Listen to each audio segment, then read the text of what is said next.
Christopher Browning's Ordinary Men, Reserve Police Battalion 101, and the Final Solution in Poland is one of the most significant historical studies on the Holocaust. Published in 1992, the book explores how a unit of middle-aged German policemen, initially ordinary citizens, became active participants in mass executions and deportations of Jews in Nazi-occupied Poland during World War II. Browning's meticulous research challenges common assumptions about the psychology of genocide, demonstrating that seemingly average individuals can become perpetrators of horrific crimes under specific conditions. Background and overview of the book. Browning's study focuses on Reserve Police Battalion 101, a unit of the German Order Police, which was deployed to Poland in 1942. Unlike elite SS units, these men were not hardened Nazis or ideologically driven fanatics. Instead, they were working-class men from Hamburg, many of whom were middle-aged and had no prior military experience. They were drafted into service and tasked with maintaining order in occupied territories. However, their responsibilities soon expanded to include mass shootings, roundups, and deportations of Jewish civilians to extermination camps like Treblinka. Browning's research held post-war interrogations of former battalion members conducted by German authorities in the 1960s. These testimonies provide a chilling insight into how and why these men participated in mass murder.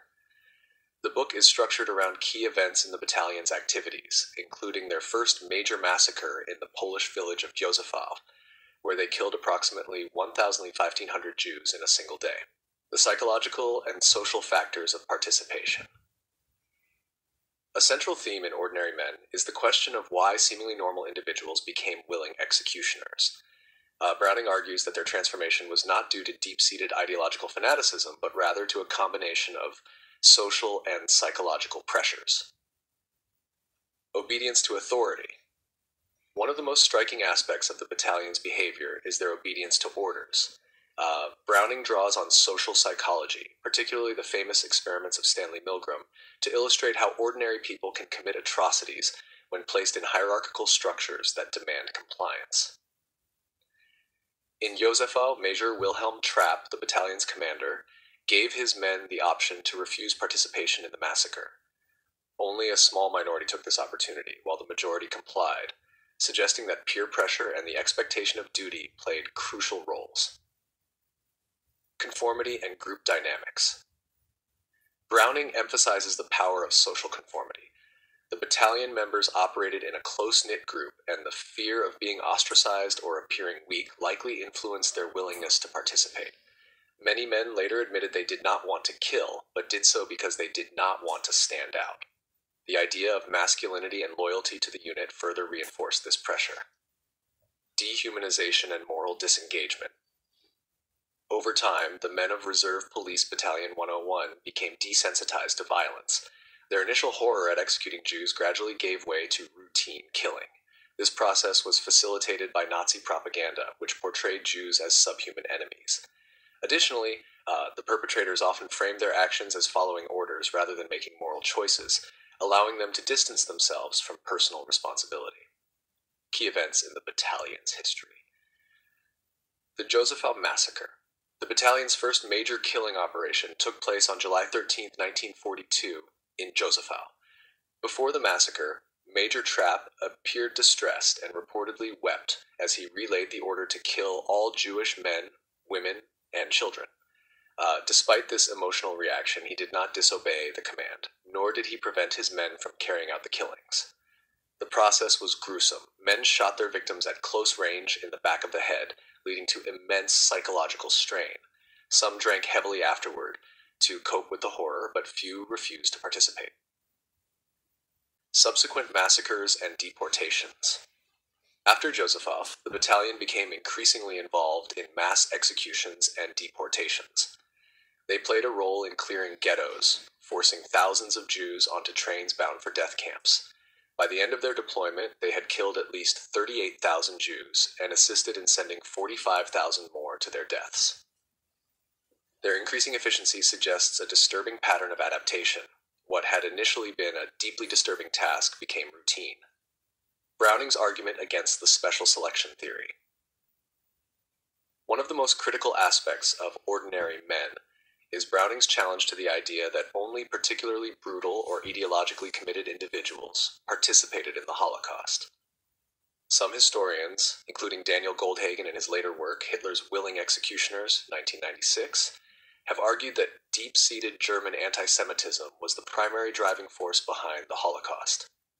Browning, however, presents a more nuanced argument, suggesting that situational factors and social pressures played a more significant role than inherent hatred. Browning's work aligns with broader studies on genocide, indicating that most perpetrators are not sadistic monsters, but ordinary people who, under certain conditions, commit extraordinary crimes. This conclusion is deeply unsettling because it implies that genocide is not an anomaly of extreme evil, but a recurring human phenomenon facilitated by hierarchical structures, obedience, and gradual moral disengagement. Ethical and historical implications, the nature of human evil. Browning's research forces readers to reconsider traditional narratives about the Holocaust. Instead of seeing genocide as the work of uniquely evil individuals, he presents it as a societal process in which many small actions contribute to large-scale atrocities. This perspective aligns with the banality of evil concept popularized by Hannah Arendt, who studied Adolf Eichmann's trial and concluded that bureaucratic efficiency, rather than personal malice, was often at the heart of mass murder. Lessons for modern society. The insights from Ordinary Men are not just historical, but also profoundly relevant to understanding contemporary issues, including war crimes, authoritarian regimes, and genocide. The book warns that under specific conditions, fear, authority, dehumanization, almost anyone can become complicit in atrocities. This has implications for how societies educate their citizens about moral responsibility and resistance to unjust authority. The importance of individual choices. While Browning emphasizes the power of social and psychological pressures, he also highlights that individual choices matter. Some members of Battalion 101 refused to kill, and although they faced peer pressure, they were not executed or severely punished for their disobedience. This suggests that even in extreme circumstances, moral agency is not entirely erased. Criticism and counterarguments. While Ordinary Men is widely regarded as a landmark study, it has faced criticism. Goldhagen's Hitler's Willing Executioners argued that Browning downplayed the role of German anti-Semitism. Goldhagen contended that the battalion members were not just passive participants, but actively sought to kill Jews due to ingrained racial hatred. However, Browning counters that while anti-Semitism was present, it does not fully explain the willingness of these men to kill. If ideology alone were the driving force, more men would have refused Major Trapp's offer to step aside in Josefov. Other scholars have debated the extent to which Browning's findings can be generalized to other Holocaust perpetrators. Some argue that Reserve Police Battalion 101 was unique in its composition, and that elite SS units were more ideologically committed.